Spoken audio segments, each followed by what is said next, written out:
नमस्कार, सत श्री अकाल, जय श्री महाकाल। मित्रों, स्वागत है आप सभी का हमारे YouTube चैनल में। और मित्रों, आज हम बात करने वाले हैं बेसिकली विज्ञान विषय पर जो महत्वपूर्ण प्रश्न एग्जाम में आने वाली है। आपकी जो एग्ज़ाम 2 मार्च के दिन होने वाली है, उसमें जो महत्वपूर्ण सवालों के आने की संभावना है उन पर चर्चा करेंगे। ठीक है, चैप्टर वाइज चर्चा करेंगे और उसमें से किस अध्याय में से कितने नंबर के प्रश्न आ सकते हैं उसके अकॉर्डिंग हम सवाल देखेंगे। ठीक है, इसके पहले हमने गणित विषय पर एक वीडियो बनाया था जिसमें से 75% जो प्रश्न है वो एग्जाम में आ गए थे।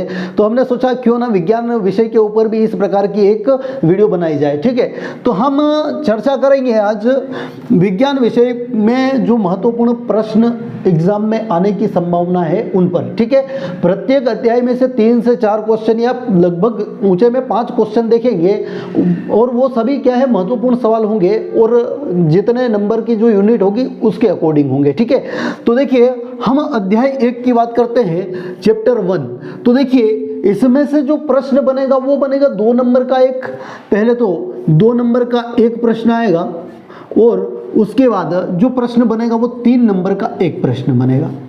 तो हमको ऐसे सवालों पर फोकस करना है जो मीडियम हो और जो छोटे सवाल हो उन पर, क्योंकि 2 नंबर का एक प्रश्न है, 2 नंबर के एक प्रश्न में छोटे सवाल पूछे जाएंगे और इसमें मीडियम लेवल के सवाल पूछे जाएंगे।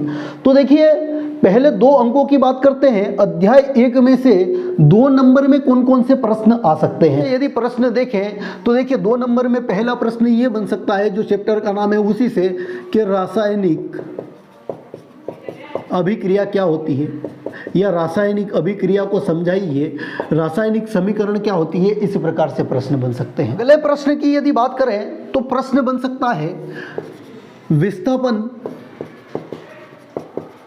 या द्विविस्थापन अभिक्रिया को समझाइए। ठीक है, इसके अतिरिक्त यदि प्रश्न बना तो प्रश्न बनेगा ऊष्माक्षेपी। ये 2 नंबर में भी पूछा जा सकता है प्रश्न और 3 नंबर में भी पूछा जा सकता है, तो इसको आप अच्छे से कवर कर लेना। ऊष्माक्षेपी और ऊष्मा शोषी अभिक्रिया क्या होती है। ठीक है, तो ये प्रश्न यहाँ से 2 नंबर में इन प्रश्नों के पूछे जाने की संभावना है। इसके अतिरिक्त आपके पास अगर ज़्यादा समय हो तो आप इसमें संयोजन अभिक्रिया, वियोजन अभिक्रियाएं, इस प्रकार के सारे छोटे छोटे क्वेश्चन देख सकते हैं। मुश्किल से 2 से 3 लाइनें होगी इन प्रश्नों के उत्तर में और बहुत ही सरलता से इनको याद किया जा सकता है। हम 3 नंबर के प्रश्नों की बात करते हैं, 3 नंबर में आने वाले प्रश्नों की। तो 3 नंबर के प्रश्नों में हम यदि बात करें तो देखिए सबसे पहले आप कवर करना संचारण को। उसके बाद यदि बात करें तो आप इसमें कवर करना विकृत गंधिता को। उसके बाद यदि ज़्यादा समय हो तो देखिए आप इस प्रकार के सवाल कर सकते हैं जिसमें मतलब रासायनिक अभिक्रिया हो और उसके नामकरण हो। तो देखो रासायनिक समीकरणों के नाम,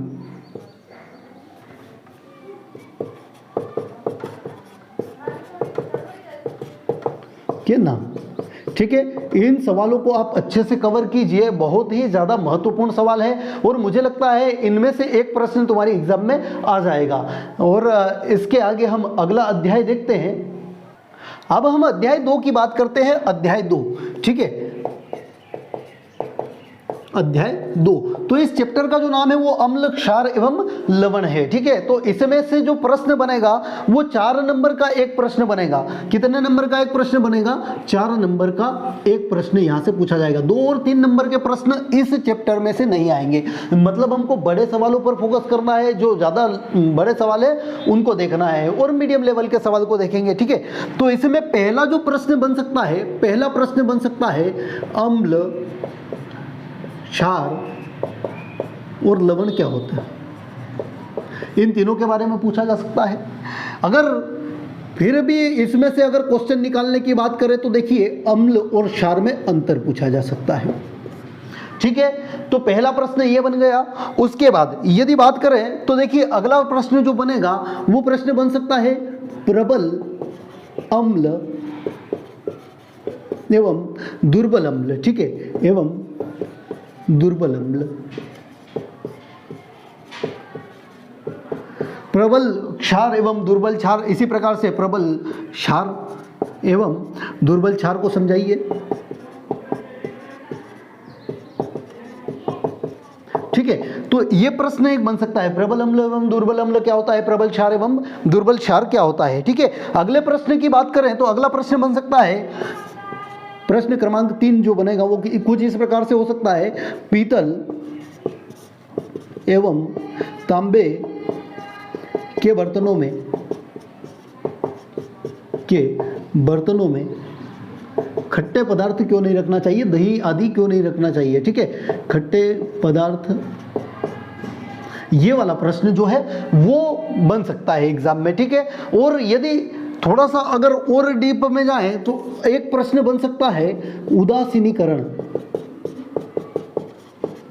उदासीनीकरण को उदाहरण सहित समझाइए, ये प्रश्न बन सकता है। ये सारे के सारे महत्वपूर्ण प्रश्न हैं जो 4 नंबर में एग्जाम में पूछे जा सकते हैं। ठीक है, हम अगले अध्याय की बात करते हैं, अध्याय 3 पर चलते हैं। तो अध्याय 3 की यदि बात करें, अध्याय 3, ठीक है, तो अध्याय 3 का जो नाम है वो धातु एवं अधातु है। ठीक है, इसमें से जो प्रश्न बनेगा वो बनेगा 2 नंबर का एक प्रश्न। ठीक है, यानी हमको छोटे सवालों पर ज्यादा फोकस करना है, छोटे जो प्रश्न है उन पर ज्यादा फोकस करना है। ठीक है, तो देखिए छोटे प्रश्न किस प्रकार से हो सकते हैं, तो पहला प्रश्न तो यहीं से बन सकता है कि बताओ धातु और अधातु होती क्या है, धातु और अधातु में कोई 2 अंतर बताइए, ये प्रश्न बन सकता है। ठीक है, अंतर, ये प्रश्न बन सकता है इसमें से। उसके बाद यदि अगला महत्वपूर्ण प्रश्न देखें तो इसमें अगला महत्वपूर्ण प्रश्न होगा आघातवर्ध्य एवं तन्य धातुएं क्या होती है।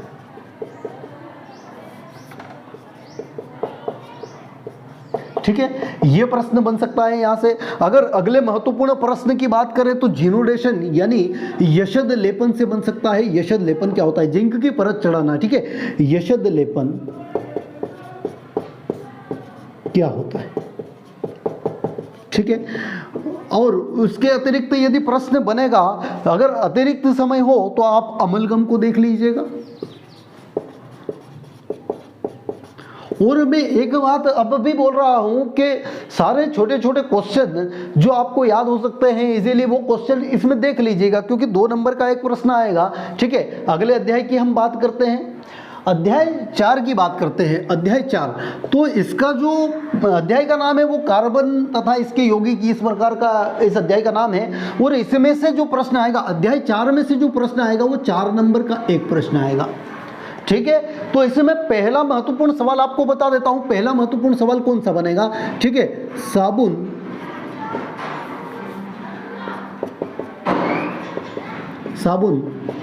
एवं अपमार्जक क्या है। ठीक है, उसके बाद अगला जो महत्वपूर्ण प्रश्न बन सकता है इसमें से वो इस प्रकार है, प्रथम 4 हाइड्रोकार्बन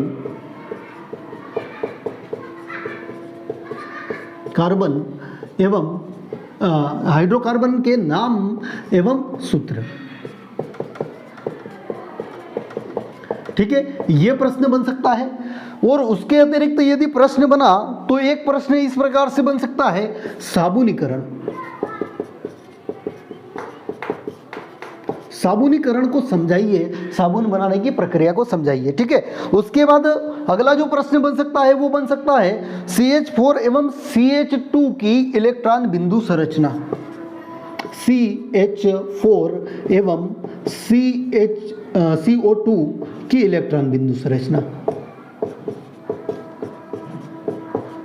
ठीक है, तो इस प्रश्न को देख लीजिए। देखिए इलेक्ट्रॉन बिंदु संरचना से जितने भी प्रश्न आप कर सकते हैं उनको कर लीजिएगा, ठीक है। 4 नंबर में ऐसे प्रश्नों को पूछे जाने की संभावना ज़्यादा रहती है। अब हम अगले अध्याय की ओर रुख करते हैं। तो अध्याय हम 5 की बात करते हैं, अध्याय 5। तो देखिए ये अध्याय का जो नाम है वो है तत्वों का आवर्ती वर्गीकरण, ठीक है, तत्वों का आवर्ती वर्गीकरण। और इस अध्याय में से जो प्रश्न पूछा जाएगा वो 2 नंबर का एक प्रश्न आएगा, ठीक है। 2 नंबर का एक प्रश्न पूछा जाएगा और उसमें भी किसी का नियम पूछ सकते हैं, ठीक है। तो देखिए नियम के जो भगवान है मेंडलीफ, तो मेंडलीफ से संबंधित जितनी भी चीजें आप कर सकते हैं। मेंडलीफ का आवर्त नियम क्या है, मेंडलीफ की आवर्त सारणी को समझाइए। छोटे छोटे प्रश्न देखना है क्योंकि 2 नंबर का एक प्रश्न आएगा, ठीक है। 3 और 4 नंबर के प्रश्न इसमें से नहीं आएंगे। उसके बाद जो प्रश्न बन सकता है वो बन सकता है डोबे-राइनर का त्रिक नियम, डोबे-राइनर का त्रिक नियम, ठीक है। उसके बाद जो प्रश्न बन सकता है वो बन सकता है न्यूलैंड का अष्टक नियम,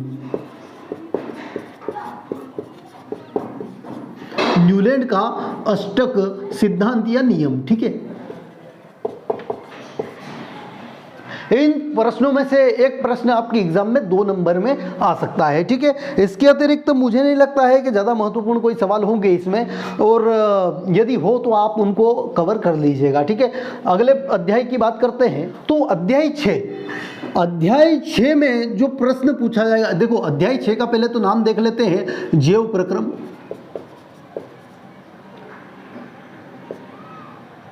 जैव प्रक्रम, ठीक है। इसमें जो प्रश्न पूछा जाएगा वो 4 नंबर का एक प्रश्न पूछा जाएगा, ठीक है। तो जैव प्रक्रम में किस प्रकार के प्रश्न आ सकते हैं, देखिए या तो आपको चित्र वाले प्रश्न पूछ लेगा या फिर अंतर पूछे जा सकते हैं, ठीक है। चित्र तो मुझे लगता है एक किसी हालत आएगा। देखिए कौन कौन से चित्र आ सकते हैं उनकी बात करते हैं। देखो हृदय, ये तो सबका फेवरेट है, ठीक है। हृदय की संरचना एवं नामांकित चित्र आ सकता है। मानव उत्सर्जन तंत्र, मानव उत्सर्जन तंत्र से प्रश्न बन सकता है, ठीक है। उसके बाद आहार नाल,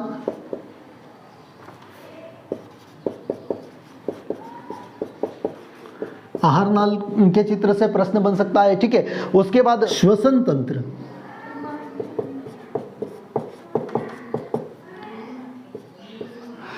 और यदि प्रश्न अंतर में से पूछे गए तो पहला और महत्वपूर्ण जो अंतर होता है वो होता है धमनी एवं शिराओं में अंतर,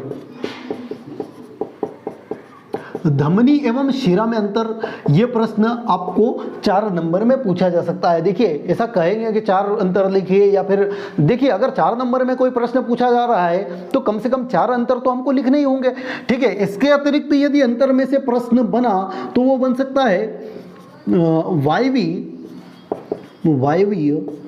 एवं अवायवीय श्वसन,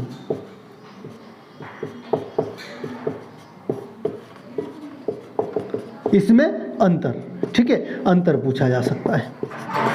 तो 4 नंबर के जो महत्वपूर्ण सवाल थे मैंने आपको बता दिए हैं। इसके अतिरिक्त आपको यदि कोई क्वेश्चन लगता है तो आप कवर कर सकते हैं, ठीक है। सारे महत्वपूर्ण सवाल हमने इसमें देखे हैं, ठीक है। अगले अध्याय की बात करते हैं, अध्याय 7 की बात करते हैं। तो देखिए अध्याय 7 जो है वो आपके इसमें से मतलब प्रश्न जो है 2 नंबर 3 नंबर या 4 नंबर का कोई भी प्रश्न इसमें से पूछा नहीं जाएगा, ठीक है। तो इसको छोड़ दीजिए आप। उसके बाद यदि बात करें अध्याय 8 की, देखिए अध्याय 8, अध्याय 8 जो आपके जीव जनन से संबंधित है, ठीक है। तो इसमें कौन कौन से महत्वपूर्ण प्रश्न बन सकते हैं और कितने नंबर का प्रश्न आ सकता है। तो देखिए जीवों के जनन में से 2 नंबर का एक प्रश्न आ सकता है, ठीक है। 2 नंबर का एक प्रश्न आएगा इसे, ठीक है। वो कोई सा भी प्रश्न हो सकता है। देखिए मैं महत्वपूर्ण प्रश्न आपको बता देता हूं जो 2 नंबर के अकॉर्डिंग हो सकते हैं। पहला मुकुलन को समझाइए, मुकुलन क्या है, ठीक है। उसके अतिरिक्त जो प्रश्न बन सकता है वो लैंगिक जनन और अलैंगिक जनन से बन सकता है, ठीक है।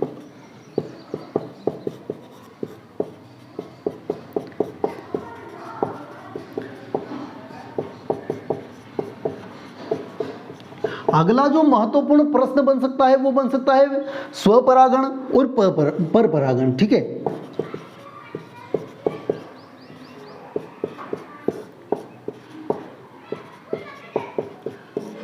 ये पूछा जा सकता है परागण क्या होता है, स्वपरागण से आप क्या समझते हैं, परपरागण से आप क्या समझते हैं। या फिर ऐसा प्रश्न पूछा जा सकता है कि स्वपरागण और परपरागण में दो अंतर स्पष्ट कीजिए।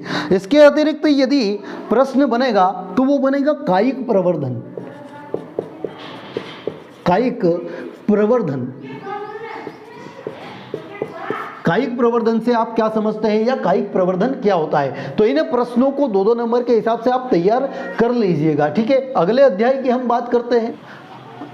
अब हम अध्याय 9 की बात करते हैं। अध्याय 8 के बाद अध्याय 9 की बात करते हैं, ठीक है। अध्याय 9, तो अध्याय 9 जो है वो अनुवांशिकता से संबंधित है। इसमें किस प्रकार के प्रश्न बन सकते हैं और कितने नंबर का आएगा, तो देखिए 2 नंबर का एक प्रश्न इसमें से भी पूछा जाएगा। इसमें पहला ही प्रश्न बन सकता है कि अनुवांशिकता को समझाइए।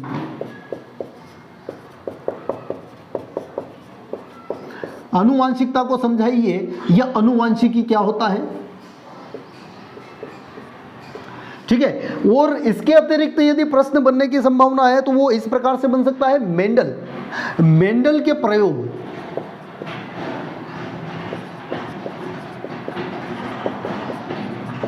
मेंडल के प्रयोग से संबंधित जितने भी प्रश्न हो उनको आप कवर कर लीजिएगा, ठीक है। उसके बाद प्रभावी लक्षण और अप्रभावी लक्षण,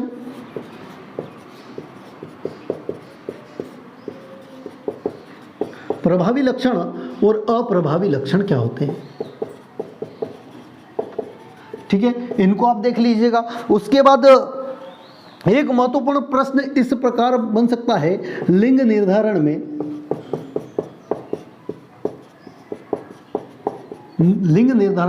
गुणसूत्र की भूमिका। देखिए क्रोमोसोम या गुणसूत्र से संबंधित कुछ अगर प्रश्न अतिरिक्त भी आपको मिले तो उनको भी आप कवर कर लीजिएगा। तो फिलहाल तो 2 नंबर में इतने ही प्रश्न मेरे हिसाब से महत्वपूर्ण है। इसके अतिरिक्त आपको कोई लगता है तो आप कवर कीजिएगा, ठीक है। उसके बाद हम अध्याय 10 की बात करते हैं। तो अध्याय 10 जो चैप्टर है वो है प्रकाश, ठीक है। तो प्रकाश जो चैप्टर है उसमें से जो प्रश्न बनेंगे वो 2 नंबर का एक प्रश्न आएगा, ठीक है। 2 नंबर का एक प्रश्न बनेगा और 4 नंबर का एक प्रश्न। 2 नंबर का एक प्रश्न और 4 नंबर का एक प्रश्न आएगा। तो देखिए 2 नंबर के प्रश्न किस किस प्रकार से आपको पूछे जा सकते हैं। पहला और सबसे महत्वपूर्ण सवाल, प्रकाश का अपवर्तन या परावर्तन, प्रकाश का परावर्तन लिख लीजिए। प्रकाश का परावर्तन या अपवर्तन क्या होता है, या प्रकाश के परावर्तन और अपवर्तन को समझाइए। और देखिए यहाँ पर एक चीज और ऐड की जा सकती है, अगर 4 नंबर में पूछना हो तो प्रकाश का परावर्तन और अपवर्तन समझाइए और परावर्तन के नियम लिखिए। तो देखिए इन तीनों ही चीज़ों को आपको तीनों ही चीज़ें महत्वपूर्ण है और आपको ढंग से पढ़ना होगी, ठीक है। यहाँ से 4 नंबर का भी प्रश्न आ सकता है और 2 नंबर का प्रश्न भी बन सकता है, ठीक है। और इसके आगे यदि अतिरिक्त बात करें तो 4 नंबर में कौन कौन से प्रश्न आ सकते हैं। तो देखिए 4 नंबर में ज़्यादा डिटेल में तो नहीं बता सकता हूँ क्योंकि देखिए न्यूमेरिक ज़्यादा है इसमें। तो देखिए आपको दर्पण और लेंस, दर्पण और लेंस से संबंधित जितने ज़्यादा सवाल आप कर सकते हैं आप ट्राई कर रहे हैं, ठीक है। हम अगले अध्याय की बात करते हैं। हम अध्याय 11 की बात करते हैं। तो अध्याय 11 जो चैप्टर है वो मानव नेत्र से संबंधित है, मानव नेत्र। तो इसमें से जो प्रश्न बनेगा वो बनेगा 3 नंबर का एक प्रश्न। 3 नंबर के एक प्रश्न में किस किस प्रकार के सवाल पूछे जा सकते हैं। देखिए तो देखिए पहला प्रश्न इस प्रकार से बन सकता है, प्रिज्म, ठीक है, या श्वेत प्रकाश को प्रिज्म से गुजारने पर वर्ण विक्षेपण। तो इसको आप ऐसा लिख सकते हैं, वर्ण विक्षेपण, ठीक है। ये वर्ण विक्षेपण 3-4 टाइप से आपके एग्जाम में आ सकता है, ठीक है। और इसके बाद दूसरा जो महत्वपूर्ण सवाल बनेगा वो बनेगा मानव नेत्र का नामांकित चित्र, ठीक है, इसकी रचना आ सकती है। उसके बाद यदि अगला हम महत्वपूर्ण प्रश्न देखें तो 2 प्रश्न सबसे ज़्यादा महत्वपूर्ण है, वो है निकट एवं दूरदृष्टि दोष।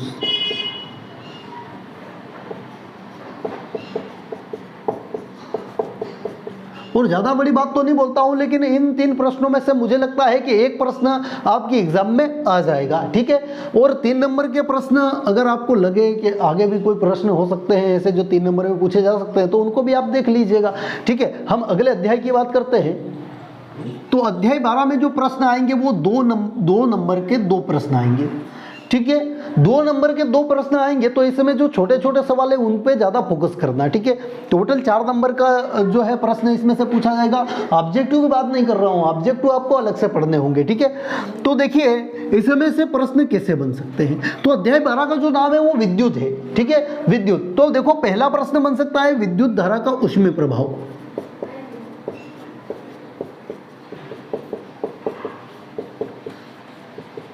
विद्युत धारा का ऊष्मीय प्रभाव। उसके अतिरिक्त जो अगला प्रश्न बनेगा वो बनेगा घरेलू परिपथ। घरेलू परिपथ में उपकरणों को समांतर क्रम में क्यों जोड़ा जाता है, ठीक है। अगला प्रश्न जो बनेगा वो अगला प्रश्न इस प्रकार से बन सकता है विद्युत प्रतिरोध क्या होता है।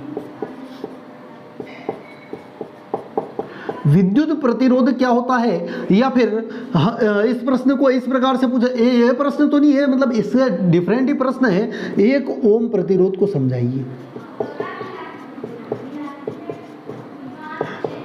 1 ओम प्रतिरोध को समझाइए। ये प्रश्न आपके ऑब्जेक्टिव में भी आ सकता है, प्रतिरोध का मात्रक क्या है, ठीक है। तो अगला प्रश्न कुछ इस प्रकार से बन सकता है विद्युत शक्ति को समझाइए।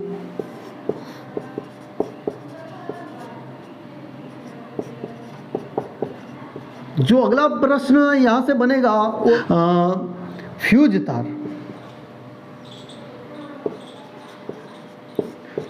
तार से संबंधित प्रश्न को आप कवर कर लीजिएगा, ठीक है। और प्रश्न जो है वो 2-2 नंबर, मतलब छोटे छोटे प्रश्न ही आपको पूछे जाएंगे। हम अगले अध्याय की बात करें तो अगले अध्याय 13। तो देखिए अध्याय 13 में हम अगर बात करें तो ये चैप्टर जो है वो है विद्युत धारा के ऊष्मीय प्रभाव से संबंधित, ठीक है। तो इसमें जो प्रश्न पूछा जाएगा आपको वो पूछा जाएगा 3 नंबर का एक प्रश्न। 3 नंबर का एक प्रश्न इसमें से आएगा, और किस में से आएगा, चुंबक में से आने की प्रबल संभावना है। तो देखिए चुंबक में किस प्रकार से, देखिए चुंबकीय छड़ के चारों ओर चुंबकीय रेखाएं खींचना,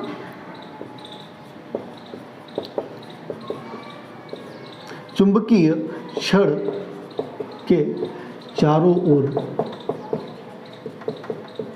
रेखाएं खींचना, ठीक है। एक प्रश्न ये आ सकता है। अगला प्रश्न जो बनेगा वो इस प्रकार से बन सकता है चुंबकीय रेखाओं के गुण या चुंबकीय क्षेत्र रेखाओं के गुण।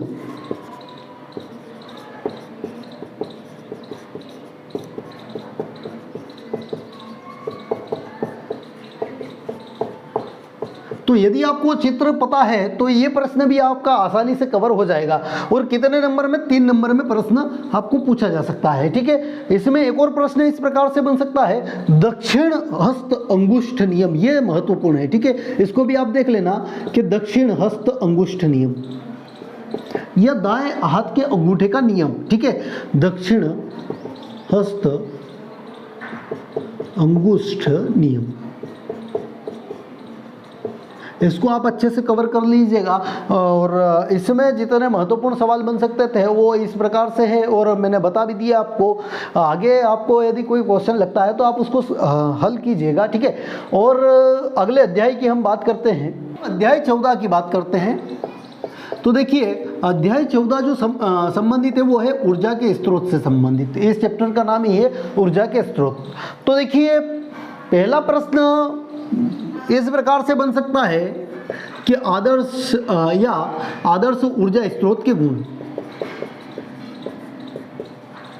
आदर्श ऊर्जा स्रोत के गुण, ठीक है। उसके बाद जो अगला प्रश्न बन सकता है वो इस प्रकार से बन सकता है बायोगैस संयंत्र से।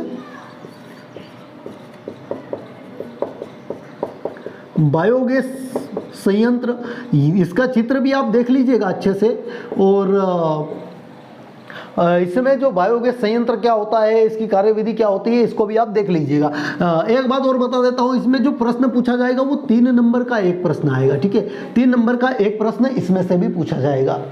हम बात करें तो अगले प्रश्न की, तो अगला प्रश्न कुछ इस प्रकार से बन सकता है, नवीकरणीय और अनवीकरणीय ऊर्जा स्रोत और अनवीकरणीय ऊर्जा स्रोत, ठीक है। और अगला प्रश्न कुछ इस प्रकार से बन सकता है, सोलर कुकर, इसकी कार्यविधि पूछी जा सकती है। सोलर कुकर के बारे में आप अच्छे से पढ़ लेना, ठीक है।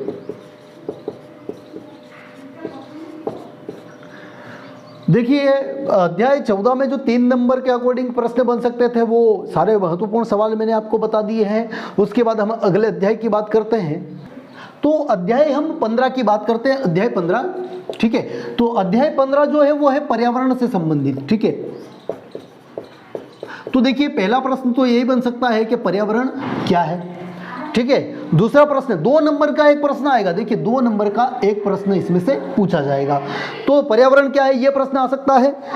निम्नीकरणीय और अजैव निम्नीकरणीय ऊर्जा, ठीक है, तो इसको देख लीजिएगा। नहीं, और अजैव निम्नीकरणीय ऊर्जा, ठीक है, ये प्रश्न दोनों अलग अलग है, ठीक है।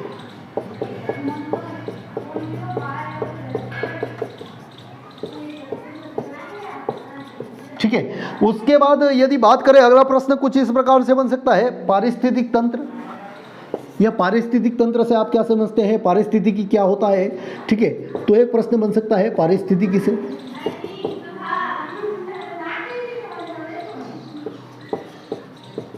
ठीक है, उसके बाद जो अगला प्रश्न बनेगा वो बनेगा आहार श्रृंखला से, ठीक है। तो आहार श्रृंखला को आप अच्छे से देख लेना।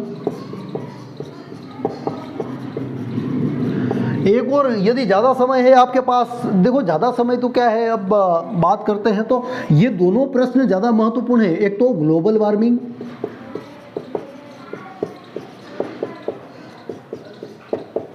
और एक प्रश्न बन सकता है ग्रीन हाउस।